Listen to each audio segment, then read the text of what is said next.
హైదరాబాద్ మాదాపూర్ చంద్రనాయక్ తండా ప్రభుత్వ పాఠశాలలో మధ్యాహ్న భోజనంలో ఫుడ్ పాయిజన్ జరిగింది. పాయసంలో ఫుడ్ పాయిజన్ కావడంతో విద్యార్థులు తీవ్రంగా ఇబ్బందులు పడ్డారు.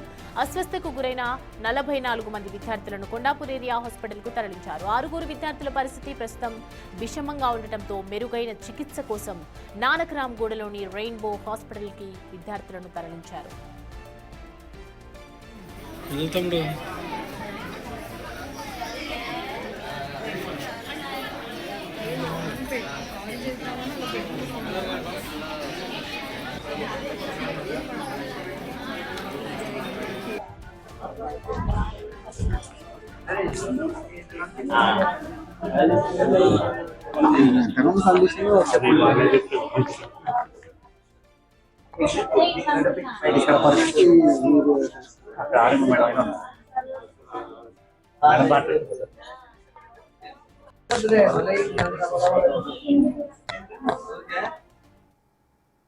హైదరాబాద్ మాదాపూర్లోని చంద్రనాయక్ తండా ప్రభుత్వ పాఠశాలలో 44 మంది విద్యార్థులు ఫుడ్ పాయిజన్ కావడంతో వారిని కొండాపూర్ ఏరియా హాస్పిటల్కు తరలించామని డిఎంహెచ్ఓ లలితాదేవి తెలిపారు. వారిలో 6 రెయిన్బో హాస్పిటల్లో చేర్చి చికిత్స అందించారు. ప్రస్తుతం 36 మంది డిశ్చార్జ్ అయ్యారని డిఎంహెచ్ఓ లలితాదేవి చెప్పారు. ఫుడ్ శాంపిల్స్ ను ల్యాబ్నకు పంపిస్తామని తెలిపిన డిఎంహెచ్ఓ లలితాదేవితో మా ప్రతినిధి సుజాత ఫేస్ టు ఫేస్.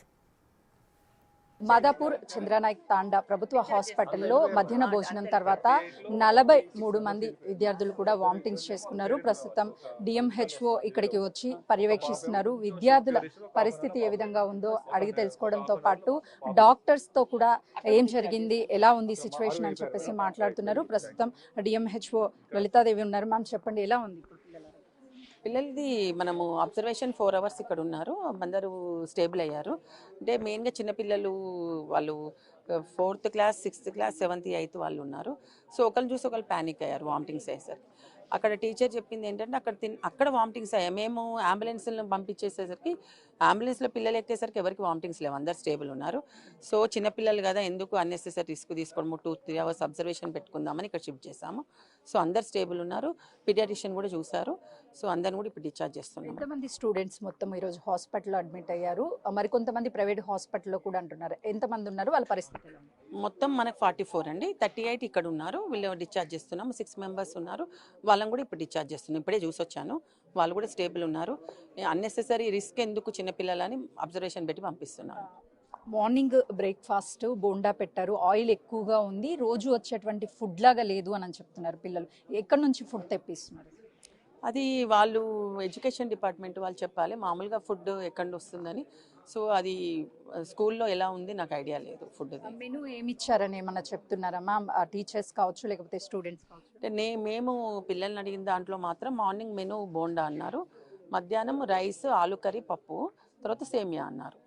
ఇవి వాళ్ళు సేమియా కూడా కొంచెం టేస్ట్ డిఫరెంట్ గా ఉంది అని చెప్తున్నారు. అలాంటి విషయాలు మీ దృష్టికి ఏమన్నా తీసుకొచ్చారా? బోండా కూడా ఆయిల్ గా ఉంది అని చెప్తున్నారు. లేదండి, లేదు. మెయిన్గా ఏదైనా ఫుడ్ పాయిజనింగ్ తొందర కాదు, ఇట్ టేక్స్ 6 hours తీసుకుంటుంది. సో అట్లా నాకు పిల్లలు అలా ఏం చెప్పలేదు. నేను ఊరికే రొటీన్గా ఏం ఫుడ్ తిన్నారో అని అడిగాము. సో మనకు మున్సిపల్ జిహెచ్ఎంసీ వాళ్ళు, మున్సిపల్ హెల్త్ ఆఫీసర్ వచ్చారు. వాళ్ళు food samples, water samples collect చేస్తున్నారు.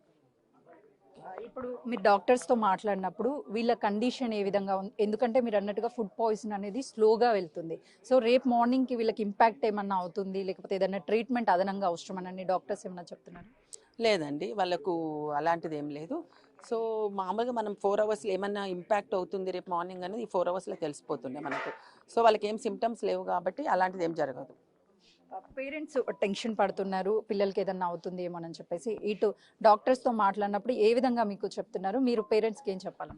అంటే పేరెంట్స్కి మేము ఏం చెప్పామంటే మెయిన్గా పిల్లలు చాలా రిస్క్లో ఒకళ్ళు కడుపు నొప్పి అనగానే పిల్లలు పక్కన వాళ్ళు కూడా ప్యానిక్ అయ్యి మళ్ళీ కడుపు నొప్పి అని అంటున్నారు. సో మనం ఈ పిల్లలు ఎవరెవరు ఎక్కడ ఉన్నారో, మనకు పిఎస్సి ఉంది, మన పరిధిలో సబ్ సెంటర్ కూడా ఉంది, ఆశా వర్కర్స్ ఉన్నారు.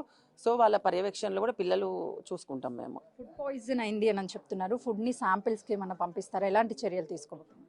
సో ఇంతకుముందే నేను మున్సిపాలిటీ హెల్త్ ఆఫీసర్తో మాట్లాడాను. వాళ్ళు ఫుడ్ సేఫ్టీ ఆఫీసర్ని పంపించి food samples, water samples collect చేస్తున్నారు.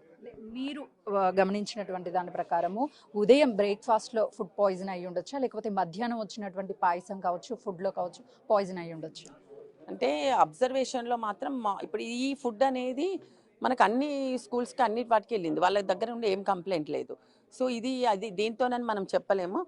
So might be contributory factors ఉంటాయి, ఫుడ్ ఉంటుంది, వాటర్ ఉంటుంది, వాళ్ళ హైజీన్ కండిషన్ ఉంటుంది. మనం ఇది అనేది గ్యారంటీగా చెప్పలేము. ఈ రోజు ఇంకొక ఏరియాలో కూడా స్కూల్ నుంచి ఫుడ్ పాయిజన్ అయింది అని చెప్పేసి వార్తలు వచ్చాయి. అక్కడ కూడా స్టూడెంట్స్ ఫుడ్ వల్ల ఇంపాక్ట్ అయ్యారు అని చెప్పారు. అదేమన్నా మీకు తెలుసు? లేదండి, ఐడియా లేదు. దాని గురించి మాకు సమాచారం ఏం లేదు.